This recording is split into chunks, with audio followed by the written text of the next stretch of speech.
Hello guys, मेरे YouTube channel में आपका स्वागत है। मेरा नाम मनमोहन मिश्रा। तो आज मैं आपको इस वीडियो में कोटक इमर्जिंग इक्विटी स्कीम के बारे में रिव्यू करके दिखाऊंगा और मैं आपको लास्ट में कंक्लूजन में बताऊंगा कि आपको इसमें इन्वेस्टमेंट करना चाहिए या नहीं करना चाहिए, और मैं आपको पूरे डिटेल में बताऊंगा और मैं आपको लाइव प्रूफ के साथ दिखाऊंगा स्क्रीन पे। तो मेरे चैनल को सब्सक्राइब कर दीजिए, मैं इस वीडियो लाता रहता हूँ। तो चलिए शुरू करते हैं। तो जैसा कि आप मेरे यहाँ पे स्क्रीन पे देख पा रहे होंगे कोटक इमर्जिंग इक्विटी स्कीम के बारे में। तो यहाँ पे इसका जो लॉन्च ऑन डेट है बेसिकली 1 जनवरी 2013 है। तो जैसे कि आप देख पा रहे हैं कि ये जो फंड है वो 11.4 ईयर्स पुराना है। तो 11.4 ईयर्स इसको टोटल हो चुके हैं। अगर इसका कैटेगरी रिटर्न देखें तो 19.41% तक का कंपाउंडेड रिटर्न है।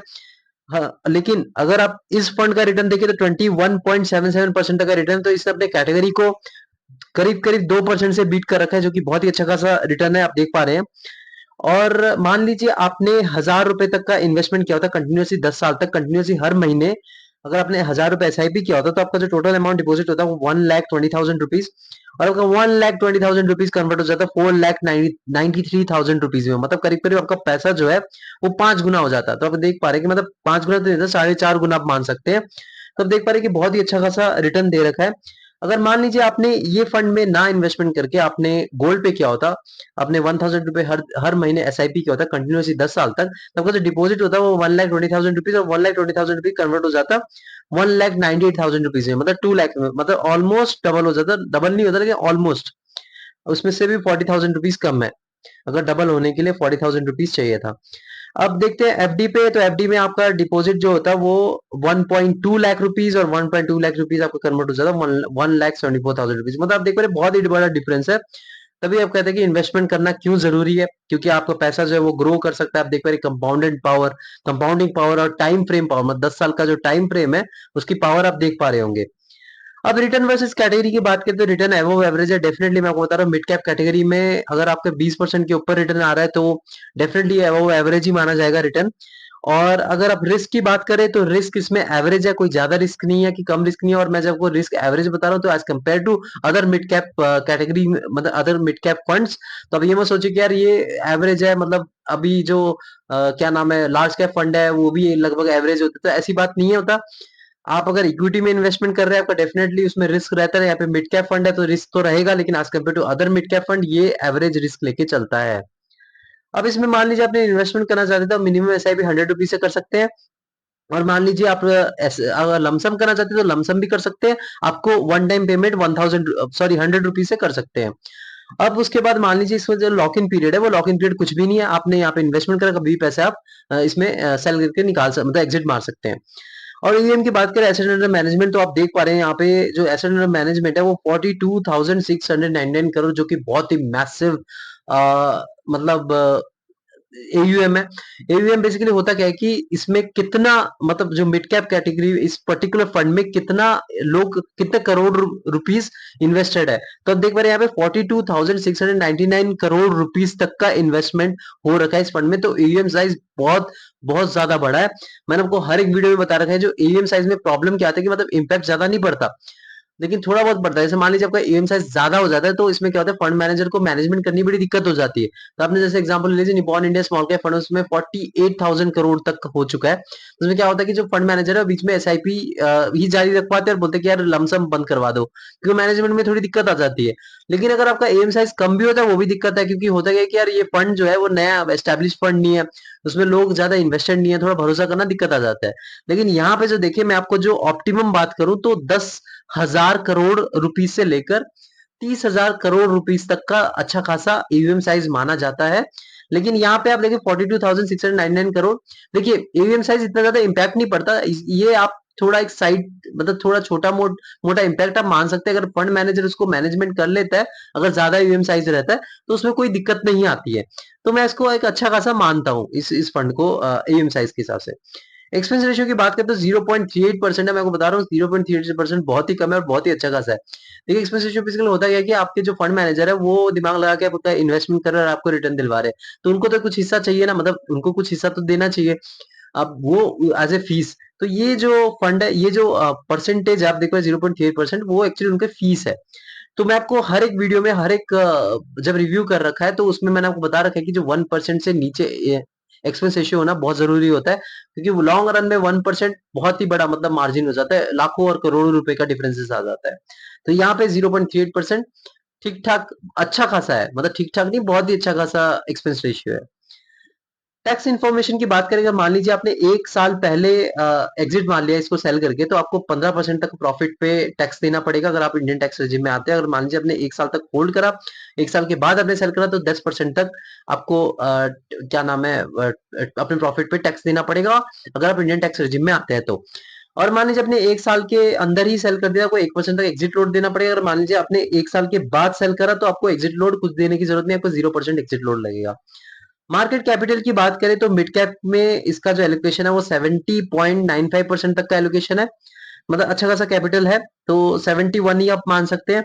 स्मॉल कैप में इसका 14.02% तक का कैपिटल है। थर्ड पे आप देखें तो लार्ज कैप में अगर आप देखें तो 12.82% तक का इनका एलोकेशन है, और अदर्स में देखें तो मतलब डेप्ट हो गया, कैश हो गया, तो 2.2% है। तो देख पा रहे ये जो रिस्क है बहुत ज्यादा लेके चल रहा है, 71% तक का मिड कैप और यहाँ पे 14%, मतलब 71 प्लस 14 कर दीजिए, तो आपका करीब 85% तक का जो इसने रिस्क लेके चला है, और 15% इसने कम रिस्क लेके चला है, मतलब 15% इसका जो है वो लार्ज कैप या फिर डेप्ट में या फिर कैश के फॉर्म में है। तो ये बहुत ही ज्यादा रिस्की में आ जाता है, लेकिन मिड कैप कैटेगरी के हिसाब से ये एवरेज रिस्की है। अब इसमें सेक्टरल एलोकेशन की बात करें तो इंडस्ट्रियल सेक्टर में इसका 23.97% तक का एलोकेशन है। सेकंड पे आता है कंज्यूमर साइक्लिकल जिसमें 19.82% तक का एलोकेशन है। थर्ड में आता है बेसिक मेटल्स जिसमें 17.89% तक का एलोकेशन है। फोर्थ में आता है फाइनेंशियल सर्विसेज जिसमें 13.24% तक का एलोकेशन है। फिफ्थ में आता है हेल्थ केयर जिसमें 8.89% तक का एलोकेशन है। सिक्स्थ में आता है टेक्नोलॉजी जिसमें 8.26% तक का एलोकेशन है। सेवंथ में आता है रियल स्टेट जिसमें 2.85% तक का एलोकेशन है। 8 में आता है आपका एनर्जी जिसमें 2.22% तक का एलोकेशन है। सेकंड लास्ट में आता है आपका कम्युनिकेशन सर्विसेज जिसमें 1.56% तक का एलोकेशन है, और लास्ट में आता है कंज्यूमर डिफेंसिव जिसमें 0.95% तक का एलोकेशन है। तो जैसा कि आप देख पा रहे हैं कि यहाँ पे जो डाइवर्सिफिकेशन है टोटल आपका जो 4 सेक्टर है, मतलब industrial sector, consumer cyclical, basic materials और आपका फाइनेंशियल सर्विसेज, ये जो 4 सेक्टर है ना, इनका पूरा भरोसा इन 4 सेक्टर में। अगर ये 4 सेक्टर अच्छा खासा डेवलपमेंट इसका आगे दिखता है, तो आपको डेफिनेटली रिटर्न, मतलब ये जो पर्टिकुलर फंड है अच्छा खासा रिटर्न दे देगा। लेकिन इसमें थोड़ा कंसंट्रेशन थोड़ा ज्यादा है, तो आप देख पा रहे हैं कि टोटली डिपेंडेंट इन 4 सेक्टर्स में है। अब फंड मैनेजर की बात करें तो इसमें आप देख पा रहे हैं कि 2 फंड मैनेजर है, एक है अर्जुन खन्ना, दूसरे अतुल भोले। तो पहले अर्जुन खन्ना के अगर एक्सपीरियंस की बात करें तो 2.01 इयर्स की एक्सपीरियंस है, मतलब 2 साल की एक्सपीरियंस है। और जो सेकंड पे है वो अतुल भोले, उनका 0.27 इयर्स का एक्सपीरियंस है, तो बहुत ही कम एक्सपीरियंस है। तो एक्सपीरियंस के मामले में फंड मैनेजर देखा जाए तो बहुत ज्यादा अच्छा खासा एक्सपीरियंस नहीं है, कम एक्सपीरियंस वाले फंड मैनेजर्स हैं। रेटिंग की बात करें तो इसमें 4 आउट ऑफ 5 दूंगा मैं इसे, क्योंकि मैं आपको एक चीज बता दूं कि अगर आप देखेंगे बेस्ट फंड में, मिड कैप फंड में, तो नंबर 1 पे आता है आपका मोतीलाल ओसवाल, नंबर 2 पे आता है इन्वेस्को मिड कैप, उसके बाद थर्ड पे आता है आपका ये कोटक का रिटर्न के मामले में, और पास्ट के अगर 10 इयर्स के रिटर्न देखेंगे तो ये ओवरऑल देखा जाए फंड अच्छा खासा है। लेकिन अगर मैं आपको कंक्लूजन में बता दूं इसकी अच्छाई और बुराई के बारे में, तो अच्छाई की बात देखें तो रिटर्न बहुत अच्छा खासा है, ठीक है। आपको रिटर्न ये ठीक-ठाक दे देगा, क्योंकि मैं आपको बता रहा हूँ अगर आपका टाइम फ्रेम बहुत ज़्यादा है, मतलब आप अगर 7 से 10 साल का टाइम फ्रेम आप लेके चल रहे हैं, तो आपको रिटर्न डेफिनिटली ये ठीक-ठाक सा दे देगा। लेकिन इसका जो रेंज रहेगा वो 17 से 24% के बीच में रहेगा। इससे ज़्यादा नहीं देगा, इससे कम नहीं देगा। 70 से 24% तक का ही रिटर्न देगा। लेकिन बशर्ते ये रहे कि आपका कोई बड़ा क्राइसिस ना आए। तो बहुत बड़ा क्राइसिस आ जाता है तो प्रॉब्लम आ जाएगी। कोई जैसे फाइनेंशियल क्राइसिस हो गया, वॉर आ गया, या फिर कोई पैंडेमिक टाइप का आ गया। पैंडेमिक में भी ज्यादा इम्पैक्ट नहीं पड़ता, लेकिन ये जो वॉर लाइक सिचुएशन होता है या फिर फाइनेंशियल क्राइसिस आता है तो उसमें थोड़ा इम्पैक्ट पड़ जाता है। अगर ये नहीं आता है तो डेफिनेटली आपको 17 से 24% तक, 24% के बीच में रिटर्न दे देगा लॉन्ग रन में। लेकिन आपको मार्केट वॉलेटिलिटी से बच के रहना पड़ेगा, क्योंकि ये बहुत ही रिस्की है, मीडियम बेस्ड कंपनी है तो रिस्की रहेगा ही। ज्यादा वेल एस्टेब्लिश कंपनी है, लेकिन ये फ्यूचर में ये लार्ज कैप कंपनी बनने के पोटेंशियल रखता है। तो आप इसमें इन्वेस्टमेंट कर सकते हैं, कोई ऐसी बात नहीं है, क्योंकि ये टॉप 3 में आता है आपका मिड कैप फंड में अगर देखा जाए, और रिस्क भी एवरेज लेके चल के आपको रिटर्न भी एवो एवरेज दिलवा रहा है। तो ये पॉजिटिव बात हो गई। अब नेगेटिव की बात करें, देखिए पॉजिटिव बात और भी कई चीजें हैं, मैं बताना भूल गया आपको। एक्सपेंस रेशियो जो है इसका बहुत ही कम है, आपको हिस्सा जो है अपना मतलब प्रॉफिट में बहुत ही कम देना पड़ रहा है। प्लस आपका एयूएम साइज भी बहुत ज्यादा है, तो आप इस पे भरोसा कर सकते हैं। लेकिन अगर फंड मैनेजर इसको मैनेजमेंट कर पाते तो ठीक है, वरना मैनेजमेंट नहीं कर पाएंगे तो थोड़ी दिक्कत होने के चांसेस है, कि मैं वो बता रखा हूँ कि फंड मैनेजर पे थोड़ा डिपेंडेंट हो जाते हैं अगर आपका ईवीएम साइज बहुत ज्यादा हो जाता है। तो ईवीएम साइज ज्यादा इतना डिफरेंस नहीं बनाता है। सबसे अच्छी बात है कि मिनिमम एसआईपी आप 100 रुपए भी कर सकते हैं और वन टाइम इन्वेस्टमेंट भी 100 रुपए पे कर सकते हैं। तो आपको 1000 रुपए 2000 रुपए नहीं देने की जरूरत है। आप अगर एसआईपी नहीं करना चाहते, आप वन टाइम इन्वेस्टमेंट लमसम से 100 रुपए से कर सकते हैं। तो ये मुझे बहुत अच्छा लगा ये ओवरऑल।